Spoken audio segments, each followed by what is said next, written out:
여러분 반갑습니다. 일주일 잘 지내셨습니까? 예, 오늘 2월 하루 명상을 하는 날입니다. 오늘 많이 오셨는데요. 오늘 날도 따뜻하고 좋은 것 같습니다. 그죠? 예, 밖에 춥나요? 예. 여기서는 항상 따뜻합니다. 오늘도 그럼 아잔 브람스님의 사라짐의 기술을 가지고 법문을 하고, 그리고 점심 목양을 하고 오후에 또 정진을 2시간 하도록 하겠습니다. 한번 읽고 법문을 하겠습니다. 저는 오랫동안 이 몸을 씻고 보살피고 휴식도 취하면서 제 몸을 보기 좋고 건강하게 만들려 애써왔습니다. 그러나 명상하면서 저는 이 몸은 내 일이 아니야 라고 말합니다. 저는 단지 자리에 앉아서 완전히 관여하지 않습니다. 제가 절의 주지임에도 저는 명상하는 동안 절이나 모든 그 밖의 것에 관여하지 않습니다. 제가 명상이라는 동굴 안으로 들어갈 때 저는 아무것도 할 것이 없습니다. 제 몸도 제가 아니고 제 과거도 제 미래도 제가 아닙니다. 저는 단지 거기에 앉아서 모든 것이 사라져서 없어지도록 내버려 둘 뿐입니다. 이 수행할 때 우리가 어떤 태도를 가져야 하느냐? 우리가 수행하는, 접근하는 방식에는 여러 가지가 있죠. 그 중에서 아주 효과적인 방법이 어떤 것이냐? 모든 것이 내게 아니라고 여기는 겁니다. 나의 것이 아니라고 여기는 겁니다. 평소에 이 본문에도 있지만 우리는 항상 이 몸 하나 보살피는데 얼마나 많은 시간을 투자합니까? 그죠? 또는 여러분들 가정을 보살피는데 얼마나 많은 시간을 투자합니까? 여러분들 자녀를 보살피고 뒷바라지하는데 얼마나 많은 노력과 시간을 투자합니까? 그죠? 근데 이게 우리가 그 일을 할 때뿐만 아니라 그 일을 하지 않을 때 또 보면 끊임없이 이런저런 의무를 가지고서 마음의 부담을 지고 있습니다. 저도 마찬가지입니다. 출근한다고 다 끝나는 게 아닙니다. 혼자서 수행할 때는 혼자서 하면서 힘든 점이 있습니다. 지금 여기 제가 보디아나 선원에 있으면서는 있으면서 해야 될 일들이 제법 많이 있습니다. 또 이런저런 이런 법문도 해야 되고, 또 요번에 이제 이래저래 불사를 하면 이런저런 또 불사도 해야 되고, 또 하여튼 사람들도 신경 써야 되고 이런저런 해야 될 일이 참 많습니다. 근데 그러면 여기서 탁 떠나면 일이 없느냐? 그게 아닙니다. 여기도 떠나도 똑같습니다. 옛날에 혼자서 살면서 토굴에 수행할 때도 그냥 끝나는 게 아니에요. 나무도 해야 되지, 불도 떼야지, 밥도 해야지, 텃밭도 가꿔야지, 풀도 베야지, 어디 얼면 그것도 녹여야지, 지게로 짐도 갖다 날라야지. 어쨌든 간에 우리가 살아있는 것 자체가 엄청난 의무를 우리 마음에 지게 만듭니다. 하지만 할 일을 해야 될 땐 하더라도 우리가 수행할 때만은 그 모든 것들을 버릴 수가 있습니다. 수행이라는 게 결국은 마음의 짐을 내려놓는 과정입니다. 내 거라고 하면 우리가 신경을 써야 됩니다. 그죠? 내 몸이니까 신경 쓰는 거야. 내 일이니까 신경 쓰는 거야. 내 절이니까 신경 쓰는 거야. 내 자녀니까 신경 쓰는 거야. 내 자동차니까 세차 다 하고 청소 다 하고 하는 겁니다. 내 거라고 하면 다 신경을 써야 됩니다. 하지만 내게 아니다 하잖아요. 그럼 여러분 신경 쓸 필요가 없습니다. 나하고 모르는 사람이 너무 지저분하게 다닌다. 깨자자하게 막 떼국물이 흐르면 다닌다. 그래도 여러분들이 신경 쓸 필요가 없습니다. 지나가다 보니까 옆에 보니까 차가 접촉사고 났다. 내 차가 아니니까 신경 쓸 필요가 없습니다. 그죠? 보니까 어떤 학생이 공부도 못하고 학교에 사고도 많이 친다. 내 자녀가 아니니까 신경 안 써도 되는 거죠. 그것 때문에 내가 마음이 불편해지거나 괴롭지 않습니다. 그러니까 기본적으로 뭐냐 하면 나의 것이 아니면 우리가 신경을 쓸 필요가 없습니다. 근데 우리가 사실은 모든 것들을 수행할 때는 나의 것이 아니라고 여길 수가 있습니다. 실제로 내 게 아닙니다. 내 거라면 내 뜻대로 돼야 되는데 사실 세상에 내 뜻대로 그대로 됩니까? 내 마음도 내 몸도 뜻대로 되지 않습니다. 번뇌가 없이 고요하고 평화롭고 행복하고 싶지만 때로는 스트레스 받고 때로는 고통을 받습니다. 마음이 뜻대로 움직이지 않죠. 내 몸이 항상 건강하고 젊고 너무 컨디션이 좋고 싶지만 병이 걸리고 그래서 몸이 아플 때가 있습니다. 몸이 뜻대로 되지 않습니다. 이 몸도 마음도 모든 것들은 사실은 나의 것이 아니라는 것이 부처님의 가르침이고 실제 있는 그대로의 진실입니다. 수행할 때 우리는 적극적으로 그런 인식을 활용해야 됩니다. 이게 어떻게 보면 무아의 인식을 활용하는 거예요. 완전히 꿰뚫지 못할 수도 있어요. 처음에 꿰뚫지 못하죠. 내 몸 아무리 내 것 같은데. 내 마음 아무리 내 것 같은데. 그렇단 말이죠. 하지만 인식은 개발할 수 있단 말이죠. 그래 이렇게 자꾸 가르치는 거죠. 야, 수행할 때는 내 몸도 내 게 아니야. 내 마음도 내 게 아니야. 지나간 과거도 내가 신경 쓸 필요가 없어. 다가오지 않은 미래도 신경 쓸 필요가 없어. 지금 명상할 때는 집안일도 신경 쓸 필요가 없어. 직장도 신경 쓸 필요가 없어. 남편도 부인도 자녀도 신경 쓸 필요가 없어. 모두 이거는 내 일이 아니다라는 무아의 인식을 개발하는 겁니다. 이게 어떻게 보면 지혜로서 수행하는 겁니다. 그러면 어떻게 되느냐? 내가 신경 쓰지 않으면 무아라고 여기고 그것을 놓아버리면 이것들은 저절로 사라집니다. 왜? 내 일이 아니기 때문에 관심을 안 가지잖아요. 그죠? 책임의 짐을 내려놓는 거죠. 그러면 이것들은 내 마음 속에서 사라집니다. 이게 사라지면 어떻게 되느냐? 우리 마음이 움켜쥐는 걸 놓아버리잖아요. 짊어진 것들 놓아버리잖아요. 그러면 마음이 편안하게 이 자리에 멈추는 겁니다. 쉴 수가 있는 겁니다. 끊임없이 우리는 그것을 내 것이라고 움켜쥐고 있으니까 계속 거기에 휘둘립니다. 무거운 어깨에 짐을 짊어지고 있기 때문에 그것 때문에 항상 마음이 무겁고 힘든 겁니다. 근데 그것들을 수행할 때 놔버리잖아요. 지혜로서. 무아 인식으로 놔버리면 마음이 너무 가벼워지고 우리 마음은 고요하게 멈춥니다. 바깥의 모든 것들은 사라집니다. 내가 관심을 가진 것들은 항상 인식에 있습니다. 관심이 없으면 사라집니다.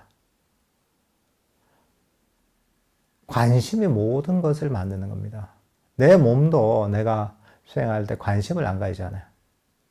그러면 사라집니다. 우리가 아까 명상을 했지만 호흡 명상을 한다고 할 때 예를 들면은 호흡만 알아차리고 딴 몸에 대해서 관심이 없으면 호흡의 다른 몸의 신체적인 부분들은 인식에서 사라집니다.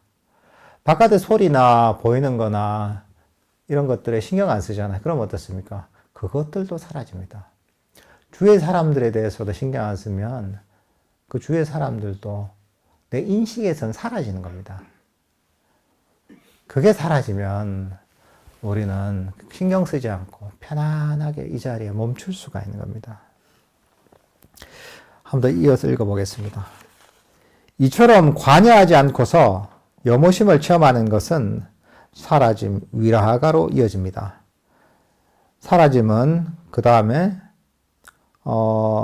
멈춤, 고요, 평화로 이어집니다. 바깥 세상이 전부 사라지고 자신이 완전히 고요해진 그 마음자리가 진정한 평화라는 사실을 여러분들이 알게 되는 것은 정말 아름다운 일입니다. 그러면 마음은 움직이지 않고 여러분은 몸, 과거, 미래와도 연결될 수 없습니다. 마음은 시공간적으로 한 채의 움직임도 없고 그 멈춤은 모든 것이 희미해져 사라지게 합니다. 감각은 어떤 움직임이 있을 때만 감지하기 때문에 어떤 움직임이나 들뜸이 있을 때만 우리의 인식의 사물이 존재합니다. 감각이 어떤 것을 알아차리기 위해서는 비교나 대조할 대상이 필요합니다. 감각이 멈추면 그 한결같음으로 인해 대상들이 사라집니다.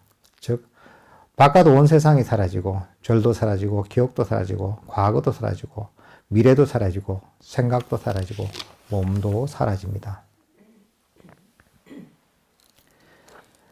이렇게 내 몸과 마음에 대해서 주위의 모든 것들에 대해서 이게 내게 아니다. 내게 아니니까 관여를 안 하죠. 그죠?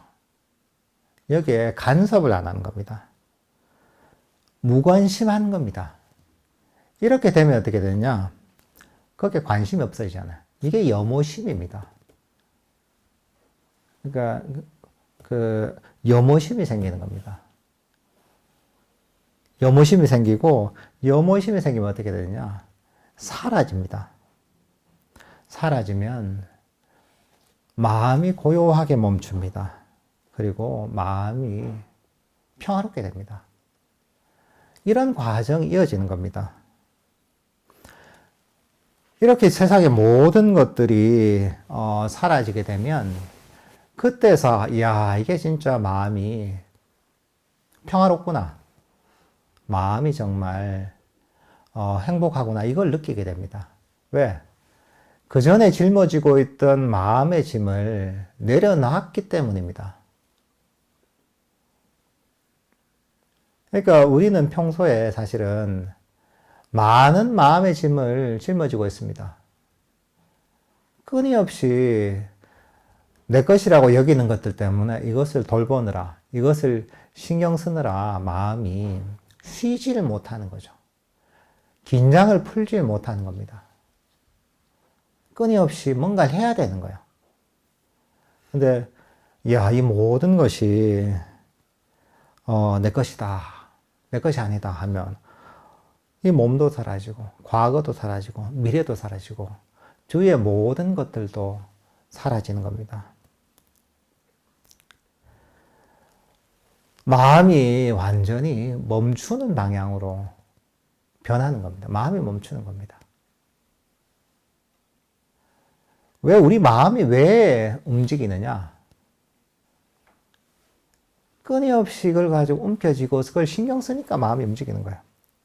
근데 이것도 신경 쓸 필요가 없고 저것도 신경 쓸 필요가 없고 이 몸도 신경 쓸 필요가 없고 주위 사람도 신경 쓸 필요가 없고 소리도 신경 쓸 필요가 없고 마음도 신경 쓸 필요가 없고 미래도 신경 쓸 필요가 없고 과거도 신경 쓸 필요가 없다고 얘기하면 할 일이 없잖아요. 신경 쓸 게 없잖아요. 그럼 어떻게 하면 할 일이 없으면 가만히 멈추게 되는 거죠. 멈추면 어떻게 되냐? 가만히 멈추면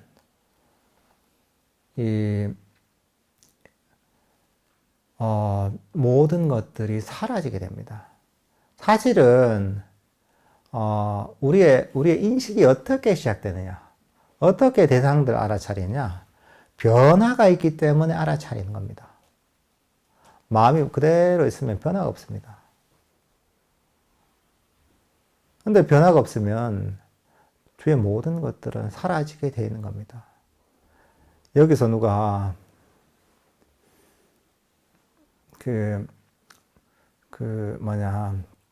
방구를 탁 낀다 이게 조용하게 정말 스텔스 거의 모드로 해서 소리가 안 나게 한다. 그러면 변화가 있잖아요. 그럼 냄새가 확 난단 말이죠.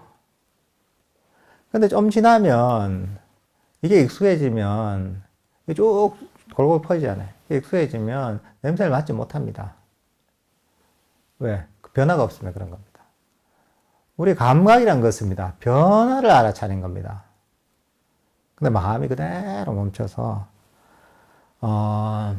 변화가 없으면 이 모든 것들이 인식이 안 됩니다. 그러니까 우리 마음속에서는 이게 사라지게 되는 거죠. 그러니까 이게 점진적으로 수행하는 과정에서 이루어집니다. 여러분들 좌선할 때도 그렇잖아요. 좌선할 처음에는 다리도 신경 쓰이고 어깨도 허리도 신경 쓰이고 주위 사람도 신경 쓰이지만 이렇게 저렇게 해서 점점 몰입이 되면 어떻습니까? 딴 거 신경 안 쓰고 명상 주제에만 몰입이 되면 나중에는 뭐 어떤 소리가 들리는지, 그죠? 주위에 사람이 있는지, 내가 어떻게 앉아 있는지, 내 몸이 어떤지 여기에 대해서 잊어버리게 됩니다. 내 인식에선 사라지게 되는 거죠. 그러니까 이런 과정에서 나중에는 이제 몸이 사라지고 주위의 감각이 사라지고 그렇게 하다 보면 쭉 점점 사라져서 나중에는 호흡마저도 사라집니다. 그리고 수행을 통해 쭉 하다 보면 나중에는 오감이 완전히 사라지게 됩니다. 완벽하게 오감이 사라지는 때가 이제 선정이 들었을 때죠.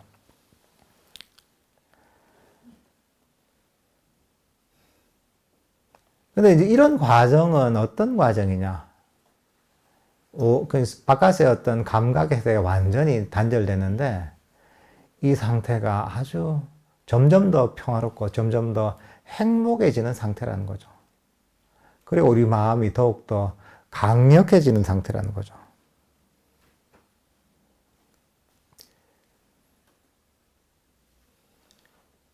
이 과정은 어떻게 보면 지혜의 측면이 굉장히 중요한 겁니다.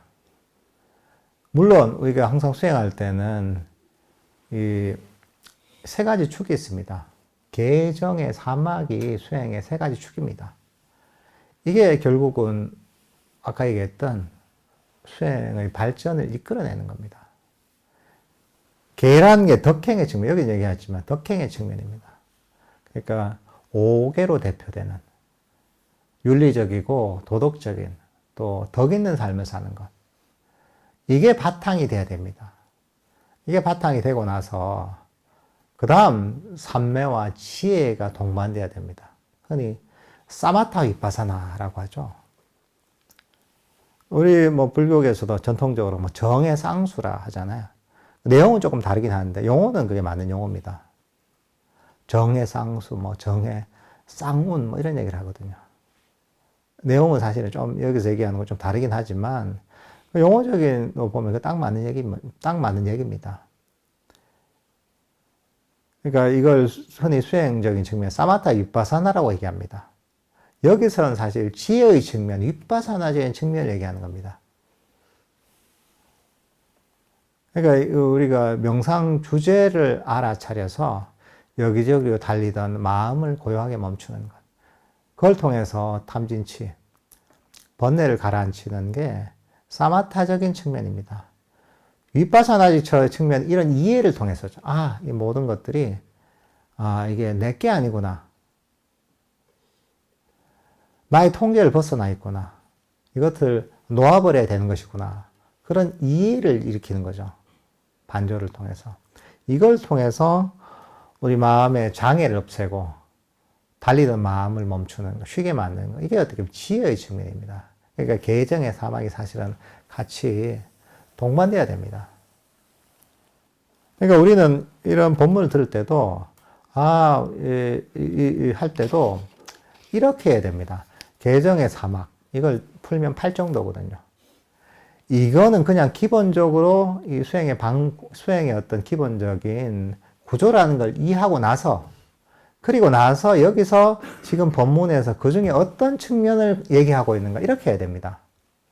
근데 여기서 만약 이제, 이게 모든 것이 나의 것이 아니라 지혜의 측면을 얘기하잖아요. 이것만 가지고, 이게 명상 주제는 필요 없구나, 이렇게 생각하면 안 됩니다. 보통 오해하기 쉽습니다. 우리가 경전을 읽을 때도 그렇게 바라봐야 됩니다. 경전을 읽을 때도 이게 기본 수행의 측면이라면 계정의 사막 중에 어디에 포커스를 맞춰서 법문을 하고 있는 건지, 하지만 그렇게 법문한다고 해서 나머지가 할 필요가 없다는 게 아닌 겁니다. 원래 우리 말이란 건 동시에 할 수 없잖아요. 하나의 측면에 포커스를 맞춰서 그 주제를 잡아서 얘기할 수밖에 없는 겁니다. 그러니까 요거 하나만 잘라가지고, 아, 요것만 하면 되겠구나. 이렇게 생각하면 안 되는 거죠. 지혜에 대해서 얘기하더라도 어떤 덕행, 계와 그 다음에 삼매, 사마타적인 측면도 기본적으로 이거는 그냥 깔려있다고 봐야지 그런 어떤 이해를 가지고 우리가 뭐 법문을 듣거나 경전을 보거나 해야 됩니다.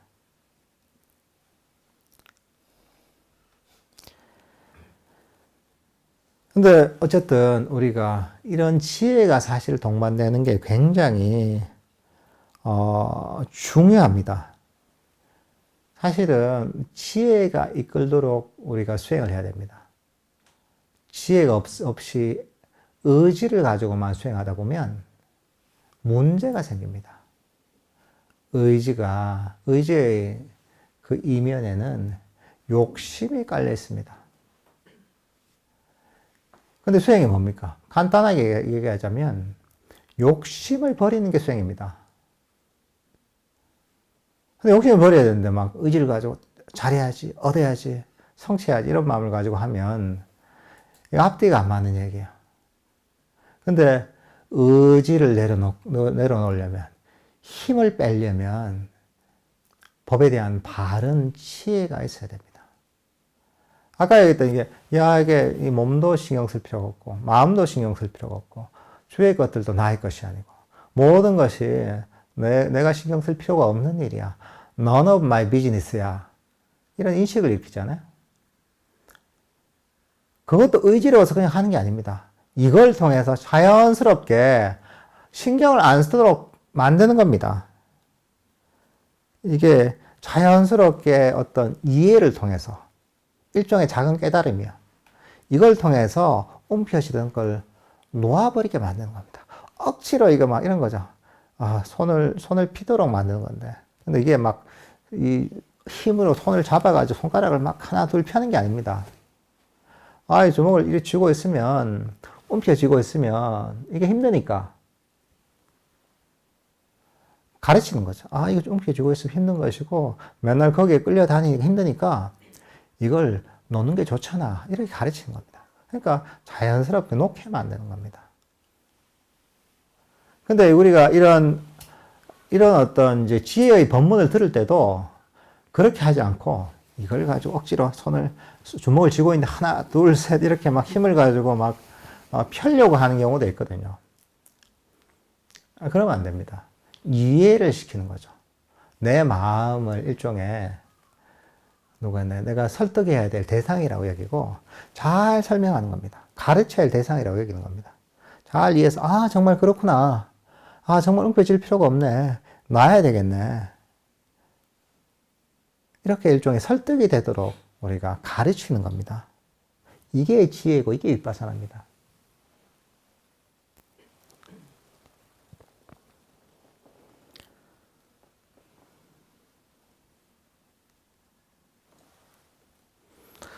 몸이 사라지고 내면 깊이 고요함을 경험할 때 그것이 선정의 상태입니다. 여러분이 선정 상태에서 바깥 세상에 관여하지 않게 오감이 사라집니다. 때로 이런 상태를 오감의 세계로부터 초연함이라고 합니다. 사실 이것은 초연함 그 이상입니다. 이것은 완전히 관여하지 않음이며 세상과의 완전한 단절입니다. 이제 여러분의 사라짐의 의미, 사물이나 현상이 더 이상 거기 존재하지 않는 것의 진정한 의미를 압니다. 이제 버림이 진정 무엇인지 압니다. 우리가 세상을 버렸는데 그것은 너무도 재밌고 평화로운 일입니다. 그것을 버리기라고 하지만 실제로 여러분은 아무것도 하지 않습니다.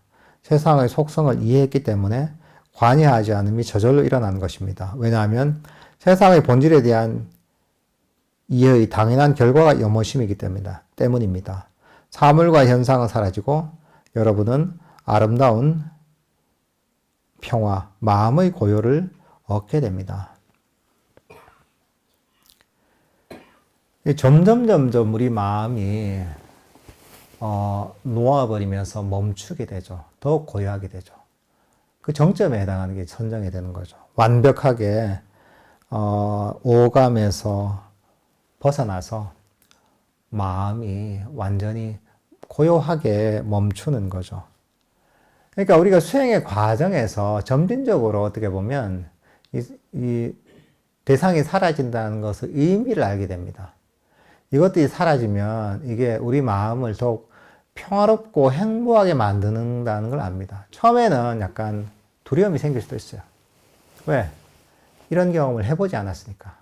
하지만 반복적으로 이런 경험을 하다 보면 점점 이런 경험이 어떤 의미를 가지는지가 이해가 됩니다. 야, 이게 움켜쥐던 걸 놓아버리니까. 그러면서 주의 오감이 사라지니까 내 마음은 더욱 평화롭고 더욱 행복해지는구나. 이 수준이 높아지면 높아질수록 그런 것들을 더 명확하게 알게 되는 거죠. 근데 이게 보면 우리가 억지로 이끌어낼 수 있는 게 아닙니다. 자연스러운 인과의 결과입니다. 수행이라는 것도 결국은 인과법에서 벗어난 게 아닙니다. 사실 이걸 수행하는데 이해하는 게 굉장히 중요합니다. 수행의 결과라는 게 그냥 랜덤으로 터지는 게 아닙니다. 다 인과의 결과입니다. 부처님은 어떻게 보면 괴로움에서 벗어나서 우리 마음이 평화롭고 행복해지는 그 인과법을 가르치신 겁니다. 이게 바로 우리가 하고 있는 불교 수행인 거죠. 개정의 사막, 팔정도가 바로 그 인과법을, 실천적 인과법을 가르치는 겁니다.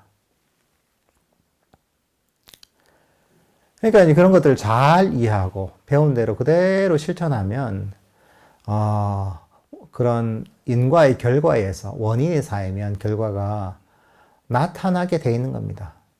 그 결과를 우리가 억지로 의지로 만들 수 있는 건 아닙니다. 원인을 잘 쌓으면 때가 되면 저절로 그 결과는 나오게 돼 있는 게 바로 불교 수행의 이치입니다. 그러니까 여러분들도 한편 얼마나 좋은 얘기예요. 특별한 사람들만 할 수 있는 게 아닙니다. 운이 좋은 사람들만 할 수 있는 게 아닙니다. 결국은 인과의 법칙을 따르기 때문에 내가 그 원인을 잘 심으면 되는 겁니다. 배운 대로 그대로 수학 문제 풀듯이 그 공식을 잘 이해해서 그대로 적용하면 되는 겁니다. 물론 반복적으로 훈련해야죠, 이게. 근데 그 방향이 그럼 어떤 것이냐? 그 방향이 우리 마음을 더욱 평화롭고 행복하게 만드는 방향입니다. 우리 마음이 안심되는 방향이에요.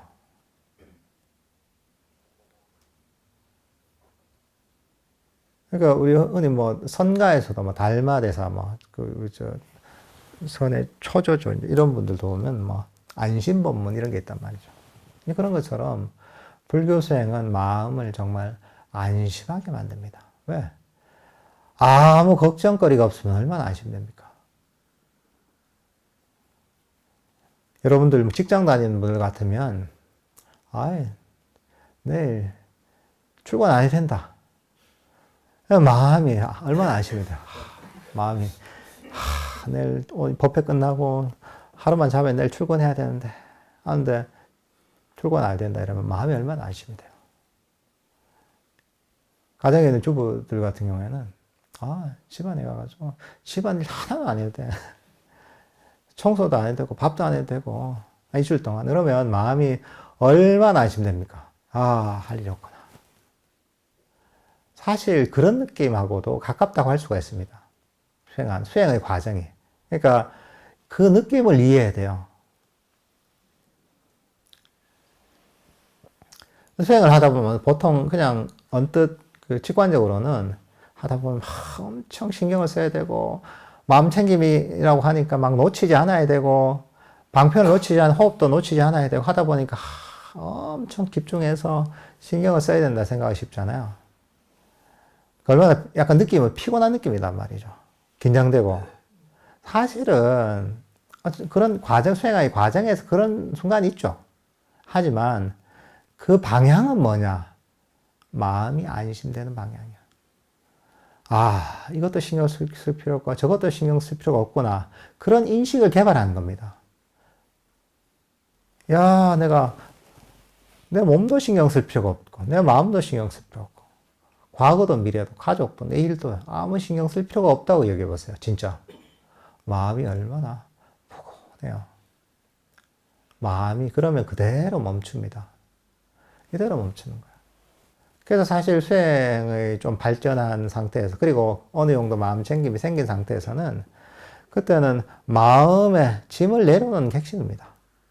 아, 이것도 신경 쓸 필요가 없구나. 마음을 편안하게 가지는 핵심이에요. 그 방향으로 계속 진행이 됩니다. 편안하고 더욱더 신경 안 쓰고 신경 쓸 필요가 없고 더욱더 마음이 안심되는 방향입니다. 이게 우리 마음이 평화롭고 행복해지는 것입니다. 그러니까 이게 사람들이 원하는 거하고 일치하는 겁니다. 얼마나 사람들 마음 편하게 살고 싶어요. 근데 수행의 과정이 그걸 이끌어내는 겁니다. 그러니까 수행을 하면서 그런 흐름을 잘 따라가야 됩니다. 마음을 좀 더욱더 편안하게, 더욱 편안하게, 더욱 편안하게. 이 방향이 번뇌를 내려놓는 방향하고 일치하는 겁니다.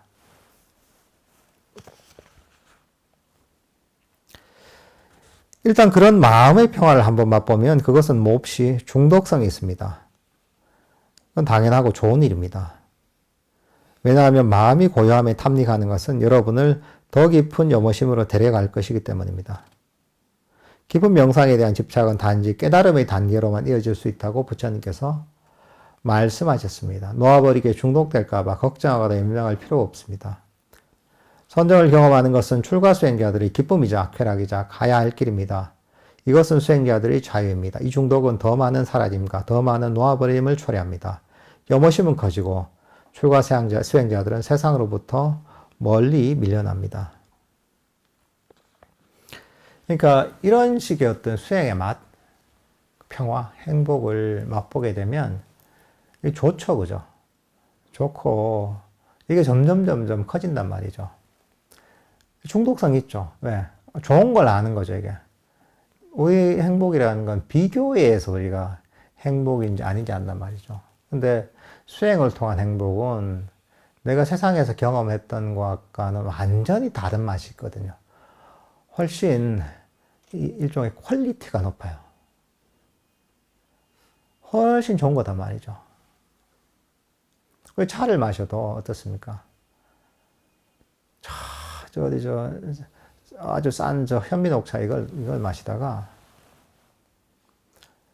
하동이나 이런 쪽에서 보면 야생 차밭 이런 게 있거든요. 거기서 진짜 좋은 찻잎을 하나하나 따가지고 그것을 정성스럽게 법제를 내서 정말 봄에 첫물에 탁 이걸 이 차를 만들어서 그렇게 우려서 마시잖아요.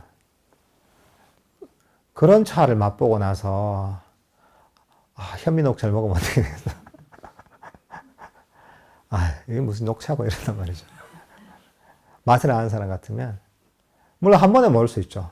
근데 몇 번 먹다 보면 좋은 걸 먹다 보면 이 안 좋은 걸 먹으면 안 좋다는 걸 확실하게 합니다.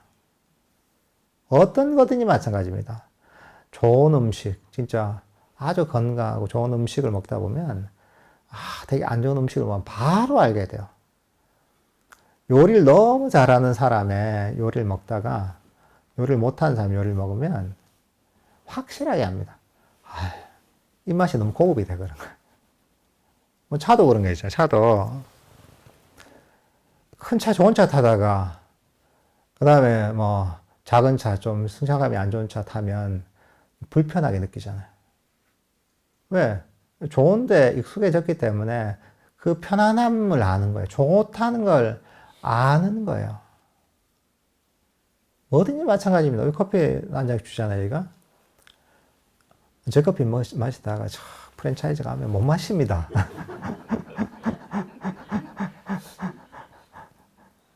왜? 좋은 맛을 알잖아요, 그죠? 그러니까 비슷한 거예요. 근데 맨날 그냥 그 안 좋은 것만 먹다 보면 좋은 게 뭔지 몰라요.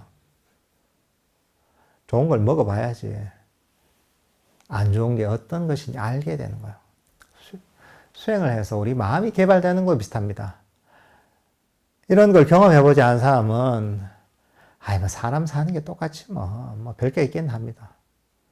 몰라서 그런 경험을 안 해봐서 그런 거예요. 근데 수행을 통해서 이런 즐거움들을 수행의 즐거움, 삶의 즐거움들을 경험하다 보면 이야 이게 내가 사는 정신세계와 완전히 다른 훨씬 차원 높은 훨씬 평화롭고 행복한 세계가 있다는 걸 알게 되는 거예요. 그러면 이제 이 수행에서 벗어날 수가 없어요. 이 맛을 알아버린 거예요. 그러면 이게 여기 수행을 꾸준히 하다 보면 일종의 중독이 될 수 있죠. 근데 이런 수행의 즐거움에 대한 놓아버림을 통해 생긴 행복에 대한 중독은 부처님께서 어떻게 하셨냐면 다른 중독과는 다르게 이것은 결국 깨달음으로 이끈다고 하는 거예요. 이게 즐거우면 수행을 자꾸 하게 되고 그 방향으로 마음을 개발하잖아요. 그러다 보면 그 결과는 그게 수행의 발전과 궁극적으로는 깨달음으로 이끄는 겁니다. 좋은 중독인 거예요. 그래서 이 출가 수행자들이나 전문 수행자들 부처님 당시부터 지금까지 많이 나왔단 말이죠. 근데 그 부처님의 수행이 깨달음에 이르기 전까지 고행만 해야 된다면 못 버팁니다. 그래서 보면 수행자들이 막 숲에서 수행하고 막 밖에서 보면 저렇게 어떻게 정진하나 하잖아요. 사실은 그렇게 힘들지 않을 수 있어요. 보이기에는 그렇게 나는 고행을 한다고 하는데 어머니는 아주 즐기면서 수행을 제대로 한다면 그러니까 사실은 그 개인적인 느낌은 전혀 힘들지 않은 거예요. 밖에서 보면 뭐 사는 살면서 수행하고 뭐 힘들다고 여기지만 실제로 수행을 제대로 우리가 배워서 하면 그게 힘든 과정이 아니라 오히려 굉장히 즐거운 과정이죠. 오히려 딴 거 하는 게 더 괴로움이죠. 밖에서 내 아저씨 스님 힘드니까 밖에서 나와서 삽시다. 이렇게 해도 밖에서 즐기지 않아요. 그게 더 큰 괴로움이에요. 왜? 더 차원 높은 즐거움을 알고 있고 경험하고 있기 때문에 그래서 그런 얘기가 있는 겁니다. 범부가 행복이라는 것을 성자는 괴로움이라고 여기고 성자가 행복이라는 것을 범부는 괴로움으로 여긴다고 하거든요. 왜? 보통 사람들은 본인의 경험의 한계 내에서 이해를 하게 되거든요. 모든 게 그렇습니다. 경험하지 않으면 이해하지 못합니다. 이 세계가 힘든 게 그런 거예요. 수행을 잘 해도 사람들이 경험하지 않잖아요. 경험하지 않으면 뭔 소리 하는지 이해가 안 되는 거예요, 이게. 그러니까 이것도 수행을 해보지 않으면 법문을 아무리 해도 이해가 안 됩니다. 뭔 소리야, 너?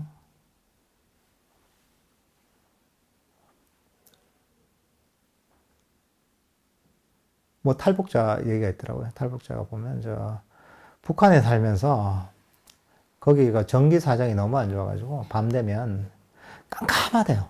빛이 하나도 없대요. 빛이 하나도 없어. 깜깜한 칠흑처럼 진짜 어둡대요. 빛이 하나도 없으니까.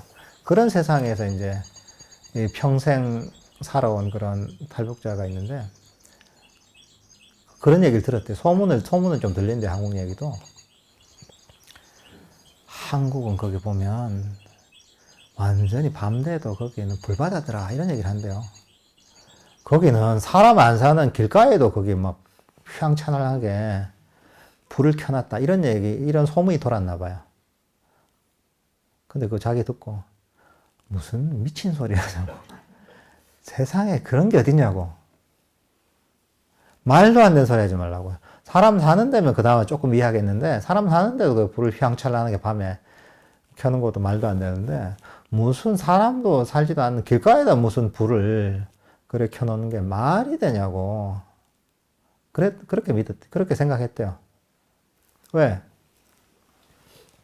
아니, 본인은 그런 식의 경험을 해본 적이 없는 거야. 살아오면서. 그러니까, 이런 것조차도 못 믿는 거예요. 얘기를 들어도. 그래도 이거 불빛이라는 거 어느 정도 이해가 되는 거잖아요. 이게. 보잖아, 이게. 불이 밤에 어떻게, 불을 켜면 이게 밝아지고 이런 것들 아는 거잖아요. 어느 정도 속성을. 그럼에도 불구하고 그렇게 경험이 다르니까 이해가 안 되는 거야. 그러니까 이 불교 수행을 통해 우리가 마음이 변하는 것은 더한 거예요. 왜냐하면 이거는 그 속성도 모르거든요. 그러니까 이걸 해보지 않으면 참 이해하기 힘든 측면이 있어요. 여러분들 와서 본문 듣는 게 대단한 겁니다. 대단한 겁니다. 예.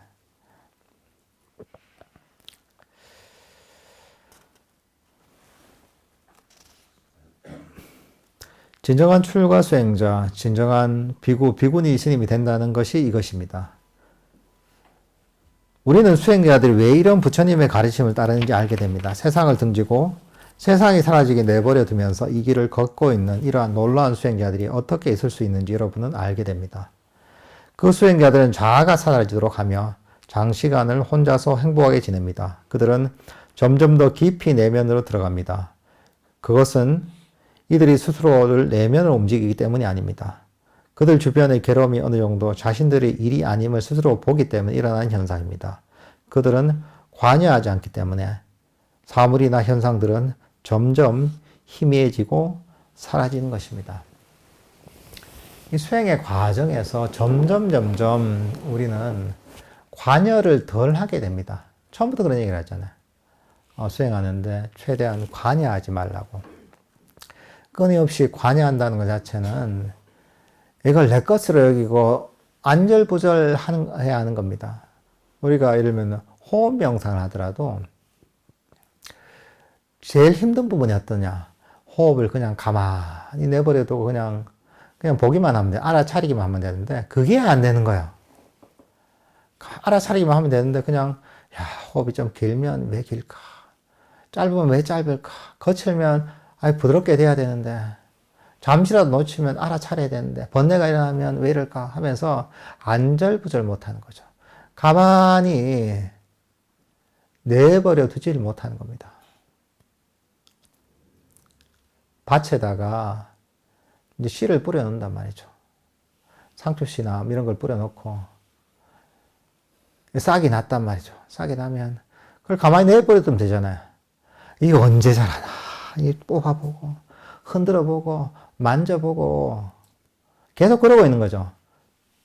근데 사실 우리가 해야 될 씨를 뿌려 놓고 물을 줬기 때문에 그때부터 대부분의 시간은 기다려야 되는 겁니다.